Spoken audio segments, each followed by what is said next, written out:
It's the most detailed weather forecast video for Eastern Ohio and Western Pennsylvania. It's weather for Weather Geeks Monday evening edition. We are on Earth Day. It is the 22nd of April. Hope you had a good weekend, and the weather today was certainly better than it was at the end of the weekend, and actually the entire weekend was pretty chilly, but only 46 for that daytime high on Sunday. That's 17 below the average. Today was still below the average, but a big improvement, just by 2 degrees below that average, and with a good deal of that strong April sunshine. Felt pretty nice out there this afternoon, but we got off to a cold start this morning, that is for sure. We had 30 at the airport, 30 in Akron, 33 in Pittsburgh, and 33 in Wheeling.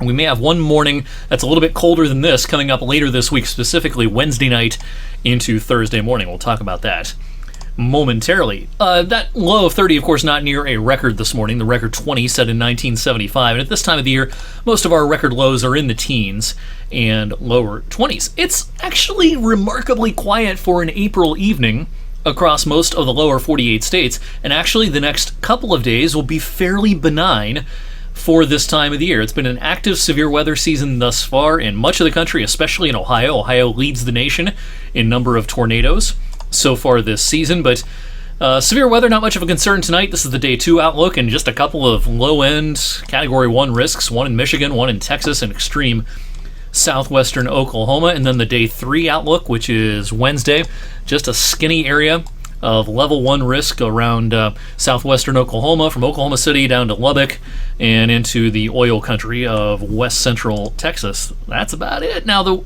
severe weather concerns are going to ramp up in a hurry later this week, into the weekend, as a much more active pattern starts to take shape across the lower 48 states. Not necessarily here locally will we have severe weather concerns, but I think there will be several days of pretty active severe weather in the plain states, parts of the south as well. In the meantime, we do have some rain in our Tuesday forecast, but it's going to be mostly late in the day. If you have a baseball game, softball game, golf outing, if you're a construction worker or going to be doing outdoor work for any other reason on Tuesday, you'll be mostly fine through about mid-afternoon. It's late afternoon into the evening that those rain chances will start to ramp up, probably peaking around and just after sunset before lowering again later at night. We have a cold front heading our way. It's a pretty strong one. Out ahead of that front, a brisk southwesterly wind will make for a mild day coming up on our Tuesday. And again, the raindrops most likely towards dinner time into the evening. This is right before sunset. Band of showers, probably no thunder with this. Our cold front rolls through, and if you didn't like Sunday's weather, you're probably not going to like Wednesday's because it's kind of a rerun. We're going to be kind of stuck in the 40s on Wednesday with clouds around for much of the day, but the sky will clear later Wednesday night, and it is a certainty that the area will be under freeze warnings late Wednesday night into Thursday morning. As high pressure builds in, the sky clears, the wind diminishes. Pretty good recipe for an awfully cold night Wednesday night into Thursday morning. Otherwise, a lot of sunshine for Thursday with this high pressure system building right overhead. So these last 2 cold nights later this week, probably the last 2 of the season. Guaranteed 100%? I wouldn't say 100%, but 95% certainty that these will be the last frost and freeze concerns of the season. So on average, 29 Wednesday night, Thursday morning. Some local thermometers may read 26, 27. And while the frost should be patchier Thursday night, Friday morning, it's going to be possible to still see some frost. Now, a hard freeze is not as likely Friday morning as it is Thursday morning, but yeah, a couple of chilly nights. After that, though, the warmer air starts to make inroads. If we see our last hard freeze of the season later this week, it'd be pretty much right on schedule. The 30-year average date of our last temperature in the 20s is April 25th. Last year it was April 27th. The year before that, the 29th. So yeah, it's pretty common at this time of the year to see our last readings in the 20s. Are we done with snow for the year? I think the answer to that is yes. Haven't seen snow around here for a little while, and the 30-year average date of our last measurable snowfall is April the 10th.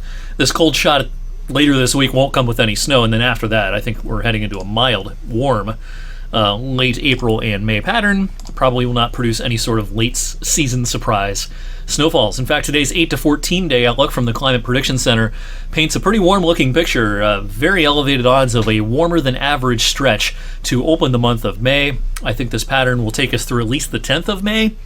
After that, it may not be as warm compared to the average, but by mid-May, our averages are getting pretty close to 70 degrees. So the seasons are changing and it may be kind of the last hurrah of any sort of harsh morning chill coming up later this week. Speaking of later this week on Weather for Weather Geeks, we'll take another kind of deep dive into the longer range. We'll talk in more detail about the evolving patterns as we head into the month of May. We'll start talking a little bit more about the summer forecast as well. I speculated some about the summer in my spring outlook, which we put out about 6 weeks ago at this point. We'll kind of refresh things on the summer outlook as long as we have a pretty quiet week ahead of us weather-wise here in Eastern Ohio and Western PA. Thanks for watching on this Monday night. I'll see you right back here on Tuesday.